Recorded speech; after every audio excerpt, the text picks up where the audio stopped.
बीवी को उंगली से फारिग करना जायज़ है या नहीं? अस्सलामु अलैकुम वरहमतुल्लाह व बरकातुह। एक बहुत ही अहम मसला है।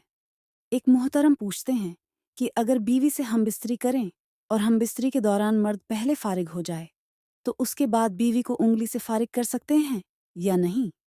यह बहुत ही अहम मसला है। पहले भी काफ़ी दफ़ा मुझसे पूछा गया, लेकिन मैं खामोश रहा।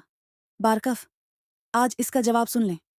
देखें, शरीयत के लिहाज से अगर इस चीज़ को हम देखेंगे तो शरीयत में इसकी कोई गुंजाइश नहीं।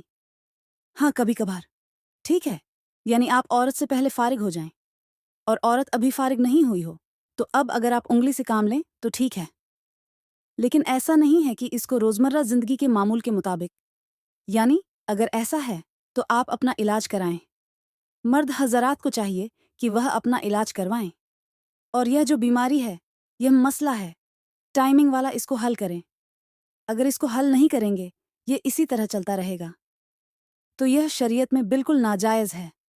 और साथ साथ यह भी सुन लें, कुछ मर्द हज़रात ऐसे भी हैं जिनका नफ्स बिल्कुल शुरू से काम करता ही नहीं, बल्कि औरत को मसनूई चीज़ों से, यह अपने इलासात जो मिलते हैं उसके ज़रिए से उसको फारिग करते हैं या उंगली के ज़रिए से फारिग करते हैं। तो शरीयत में इसकी कोई इजाज़त नहीं है।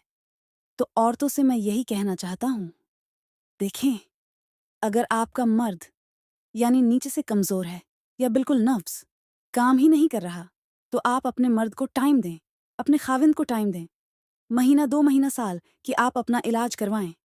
अगर वह इलाज से ठीक हुआ फिर तो ठीक है, अगर इलाज से ठीक नहीं हुआ तो आप भी तलाक़ा ले सकती हैं।